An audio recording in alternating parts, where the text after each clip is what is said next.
Have you ever looked so deeply into yourself that you began to see something staring back? Not your reflection, not your thoughts, but something older, vaster, and infinitely more powerful.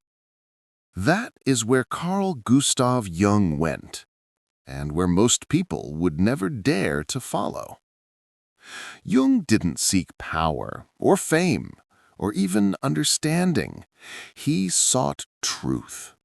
And that truth nearly destroyed him, because what he discovered within the human mind was not a quiet place of reason and memories, but a living labyrinth of symbols, voices, and shadows.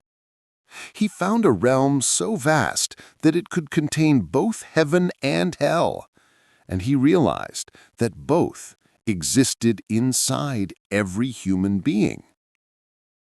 While most psychologists of his time dissected behavior like scientists with scalpels, Jung went inward like a prophet walking into the desert. He believed that every dream, every fear, every spontaneous vision carried the fingerprints of something divine, fragments of an infinite consciousness that humanity had long forgotten. To Jung, the unconscious wasn't a prison. It was a temple, a dangerous, haunted, and holy temple built from the bones of human history and the myths of every soul that ever lived. He would later call this place the collective unconscious. But in truth, it was something far more terrifying. A mirror of the cosmos itself, folded inside the fragile walls of the human mind.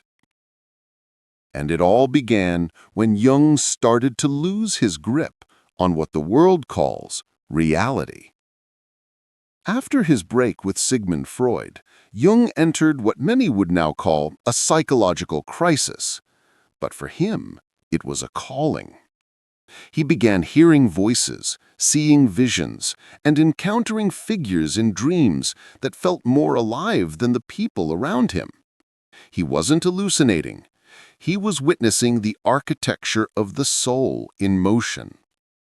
He started writing what would become the Red Book, a journal of his descent into the depths of the unconscious.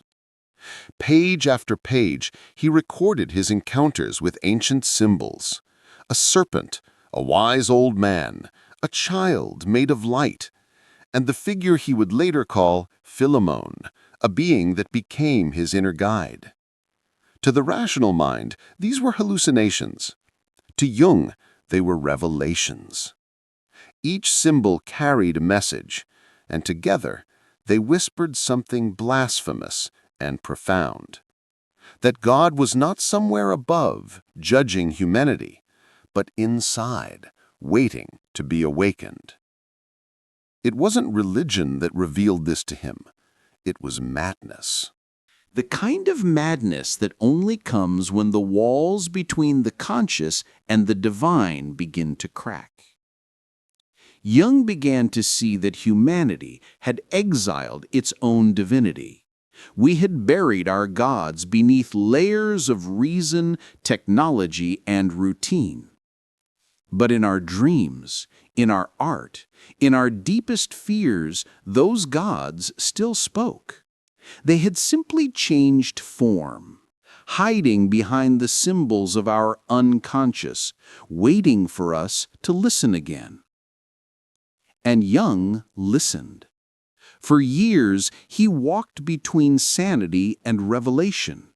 His nights were filled with images so intense that he feared for his mind. Yet he understood something extraordinary. The only way to truly know oneself is to confront the darkness inside, not to escape it. He called this process individuation, the integration of shadow and light, ego and soul, man and God. It was not a theory, it was a transformation. In his vision, the unconscious wasn't just a personal storehouse of pain. It was the voice of evolution itself. A deep river flowing beneath every civilization, carrying symbols older than language.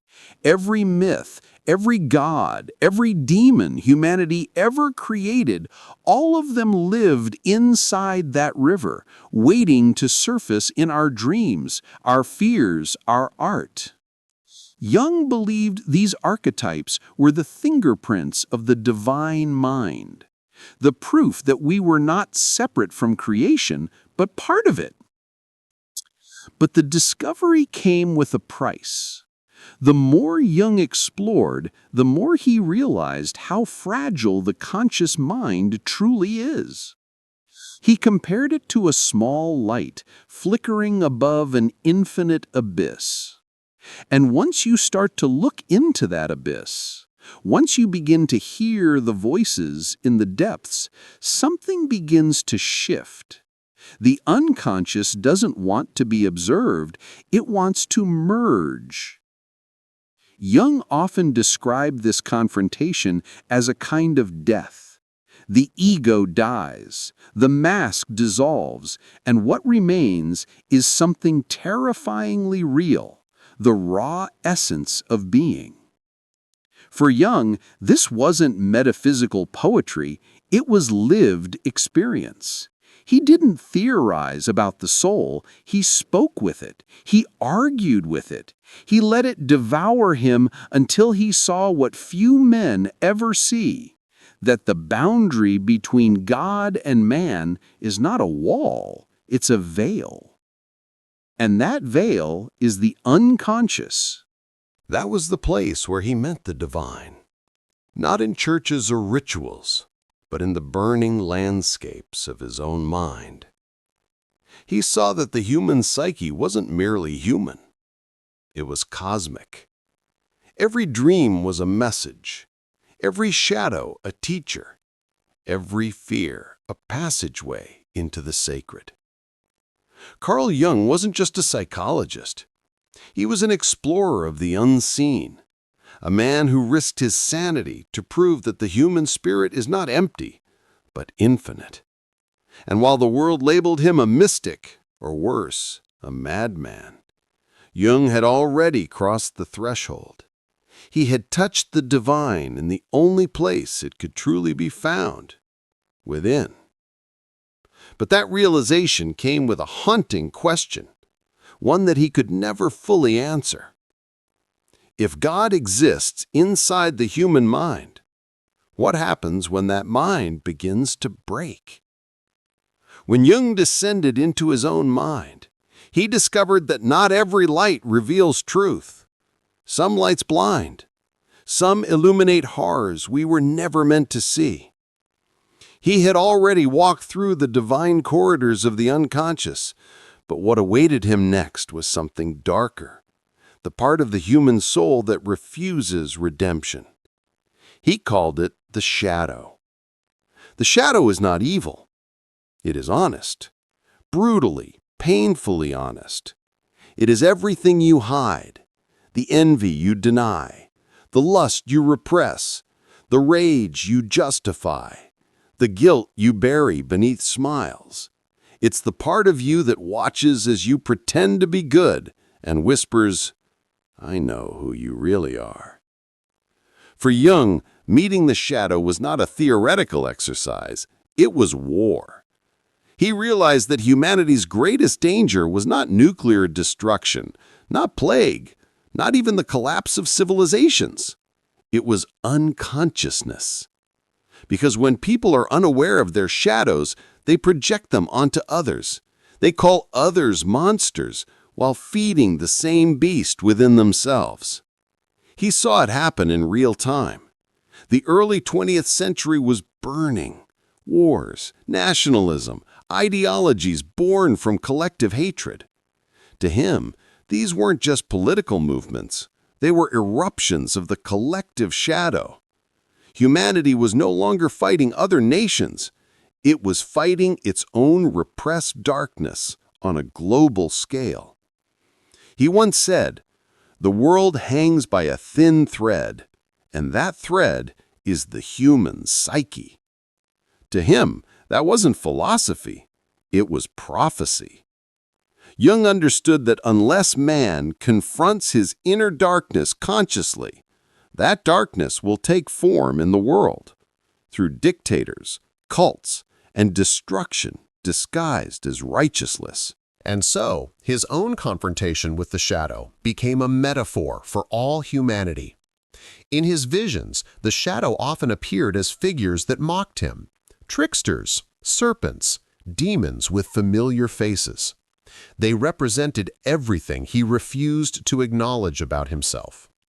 They accused him of arrogance, pride, control, hypocrisy.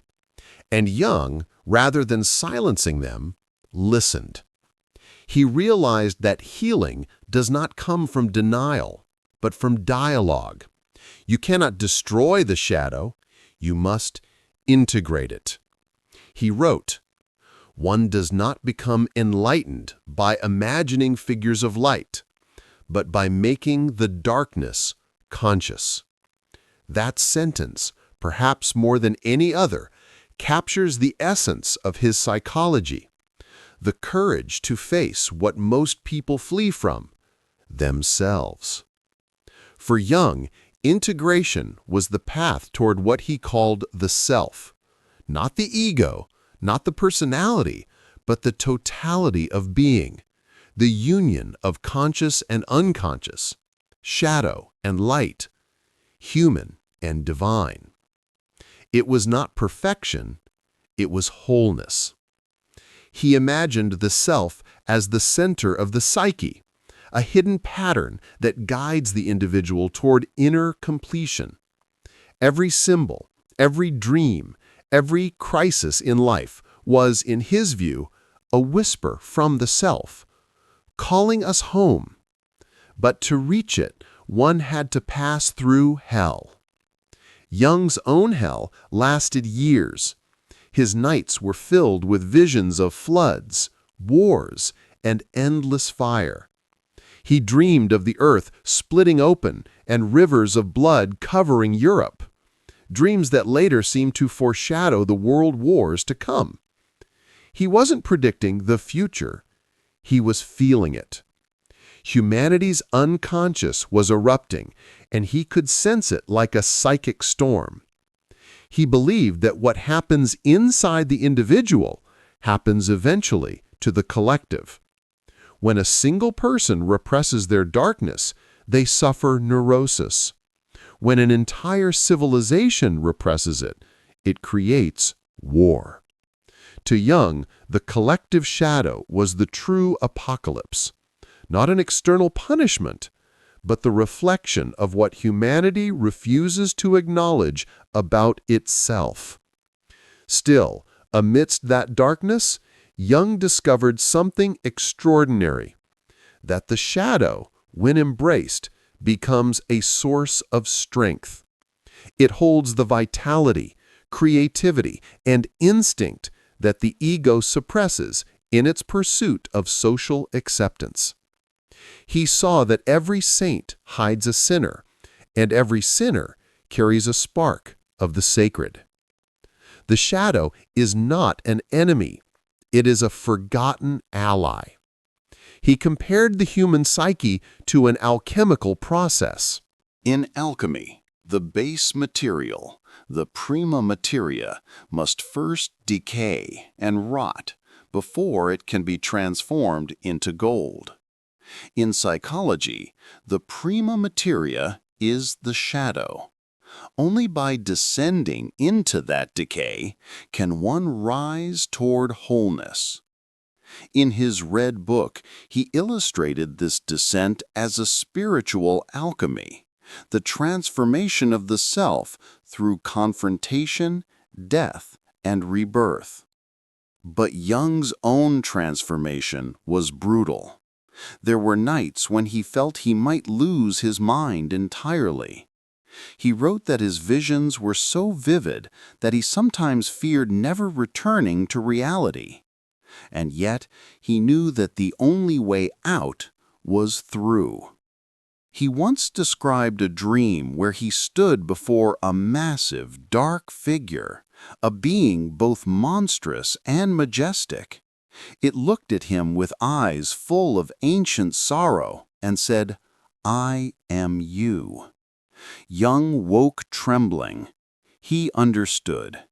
The shadow wasn't merely his own, it was the universal face of humanity's hidden nature. The discovery shattered him, but it also freed him.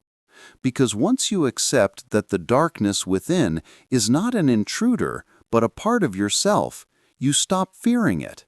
You begin to transform it. You begin to live.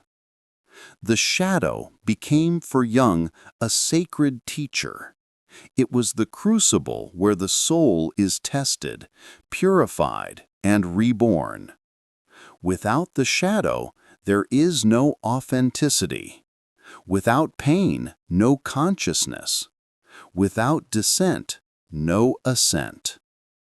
Jung emerged from this psychological night not as a man who had conquered his demons, but as one who had learned to sit with them, to understand their language. He realized that even the devil is part of God's plan, and perhaps in the depths of the psyche, they are one and the same. But there was still one mystery he had yet to face, one that would consume the rest of his life. If the self is the divine center within us, what happens when the ego mistakes itself for that God? There comes a moment in every seeker's life when knowledge becomes a burden, when the mind, once the tool of discovery, becomes the very thing standing in the way of truth. For Carl Jung, that moment arrived when he stood before the image of what he called the self, the totality of being, the center beyond the ego, the point where all opposites meet. It was not merely a concept, it was an experience that shattered him. He realized that to truly encounter the self was to face God, and not as a distant external deity, but as an inner presence that could either illuminate or destroy. He had already descended through madness and shadow, confronted the chaos within, and emerged changed. But this was something different. The self was not a symbol to be analyzed. It was the ultimate confrontation. It did not speak in words, but in visions, archetypal, cosmic, overwhelming. Jung saw images of the world being reborn, of serpents devouring themselves, of radiant mandalas spinning endlessly like the machinery of creation. Each image carried meaning, yet the meaning was beyond reason. It was as if the unconscious had stopped whispering and begun to reveal its face. He began to understand that the human psyche was not only a mirror of divinity, it was a vessel for it. The process of individuation, which he had once described as psychological integration, was now something far greater. It was sacred. It was alchemical. It was the transformation of man into something that could contain the infinite. He wrote that every human being carries within them the image of God, not as an idea, but as a living potential. But to awaken that potential, the ego must die, and few are willing to die while still alive. He spoke of synchronicity, the meaningful coincidences that seem to connect inner and outer worlds, as proof that the psyche and the cosmos are made of the same fabric. He believed that matter and spirit were not enemies, but reflections of one another, and that somewhere between them lay the hidden architecture of reality. He was no longer just studying the mind. He was studying existence itself. In his famous near-death experience in 1944, Jung described floating above the Earth, watching the planet from a cosmic perspective. He saw it as a living organism, glowing with energy, fragile yet eternal. He felt immense peace, as though the weight of human suffering had finally lifted. But then came the realization he had not yet finished his work.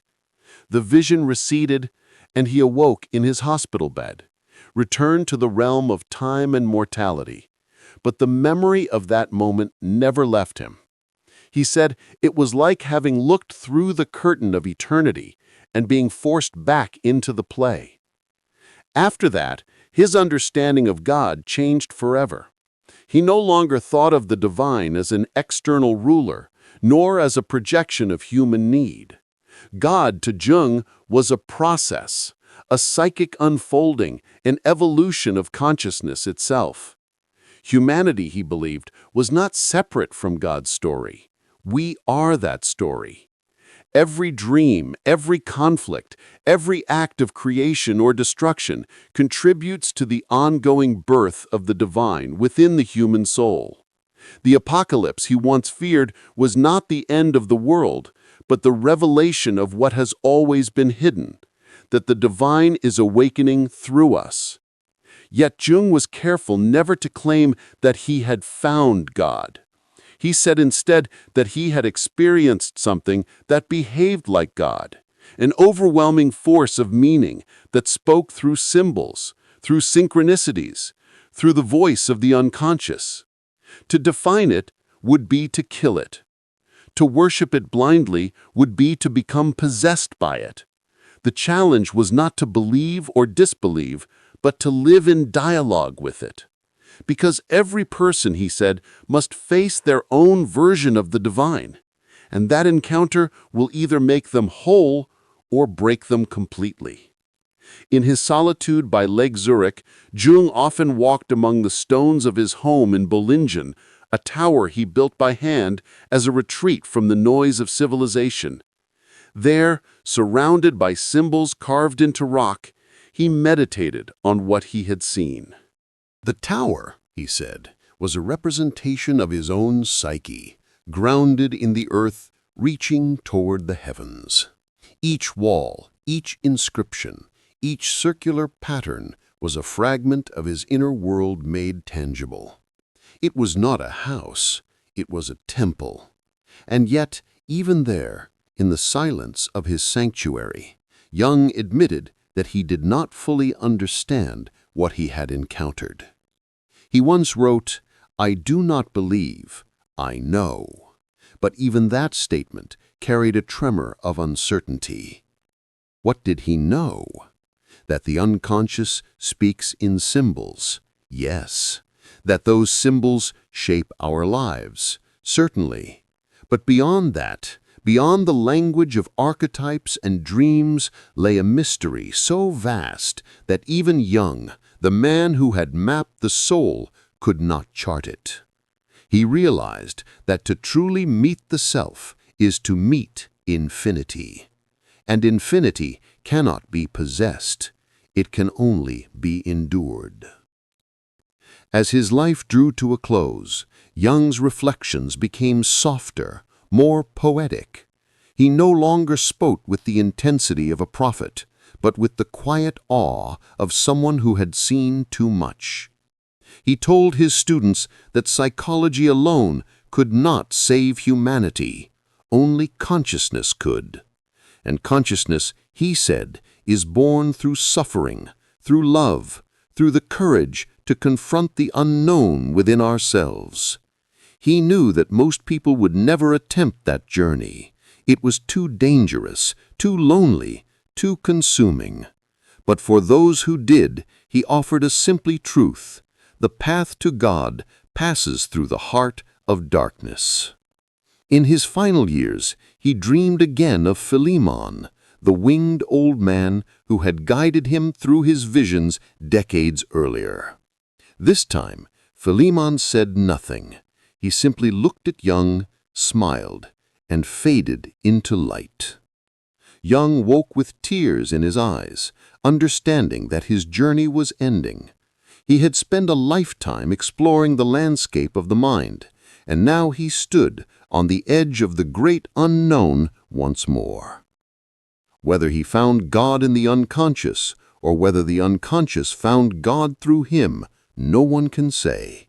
But perhaps that was never the point.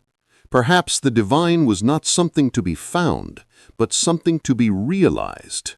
Perhaps the line between man and God was always meant to blur, not to elevate humanity, but to remind us that we have never been separate at all. And so Jung left behind more than theories or books. He left a map of the invisible, a warning, and a question that still echoes through every dream, every fear, every quiet moment of introspection. If God lives within the unconscious, what happens when the world finally wakes up? There are few minds in history that dared to travel where Carl Jung went. He walked into the storm of his own psyche and came back with truths that humanity is still too afraid to face. He showed us that the human soul is not broken, it is unfinished. That inside every dream, every fear, every shadow we try to escape, something sacred is calling our name. Jung's legacy is not just his books or theories, it's the courage to look inward, to confront the monsters that live behind our masks, and to see that they are not enemies, but fragments of ourselves waiting to be healed. He taught us that the light does not destroy darkness, it transforms it. That salvation is not something given from above, but something awakened from within. When Jung spoke of God, he was not describing a figure in the sky, but a force inside the human heart, a consciousness trying to remember itself through us. He believed that every act of creation, every act of love, every act of madness was part of the same divine story unfolding in different forms. The soul, he said, is a universe, and to explore it is to touch eternity. But that path comes with a price. It demands honesty. It demands surrender. It demands that we let go of the illusions that protect us from ourselves. Jung understood that the divine and the demonic are two sides of the same truth. You cannot see the face of God without first facing the shadows that hide it. And perhaps that is what humanity fears most, not that there is no God, but that God has been inside us all along. Every age has its darkness, and ours is no different. We live surrounded by distractions, noise, endless mirrors of the ego, all designed to keep us from turning inward. Jung warned of this long before it became reality. He said that when the inner world is ignored, the outer world becomes chaos. We begin to project our shadows onto others, onto politics, onto faith, onto everything we fear to admit about ourselves. The result is conflict, division, and emptiness. The cure, he said, is not to fix the world first, but to fix the mirror inside. If Jung were alive today, he would not ask you to believe in his ideas. He would ask you to experience them, to dream consciously, to listen to the voices within your silence, To ask yourself not, who am I, but who is living through me? Because the journey he began, the descent into the unconscious, was never his alone. It is the path of every human being who has ever looked into the dark and refused to look away. He proved that the human psyche is not a prison, but a cosmos, that we are not fragments of dust drifting through a meaningless void. We are the eyes through which the universe contemplates itself. The divine doesn't hide in heaven. It hides in our fears, in our grief, in our forgotten dreams. And when we finally dare to face them, something miraculous happens. We remember. We remember that we were never truly lost. So when you think of Carl Jung, don't think of a man lost in mysticism. Think of a traveler who mapped the invisible. Think of someone who risked everything to bring back the message that the divine is not elsewhere. It is here, inside the chaos of being human. And the question he left behind still burns, quietly, at the core of every thinking soul. If God lives in the unconscious, then every nightmare, every heartbreak, every rebirth is part of his awakening. That is the truth Jung gave to the world, a truth that cannot be fully understood, only felt. If this journey through the mind of Carl Jung made you think, made you feel, or made you question the depths of your own soul, then let that curiosity live on. Leave your thoughts below. Tell me what you see when you look inside your own darkness, because this channel is not about answers, it's about exploration. Don't forget to like this video, not for the algorithm, but because every act of engagement keeps this kind of content alive. Subscribe if you want to keep diving deeper into the hidden psychology of the world's most mysterious minds, and comment your reflections. Your voice matters here. Jung believed that when one person dares to explore their inner world, the entire collective evolves. Maybe that evolution begins right here, with us. So let's keep exploring together, because the unconscious is vast, and somewhere deep within it, God is still waiting to be found.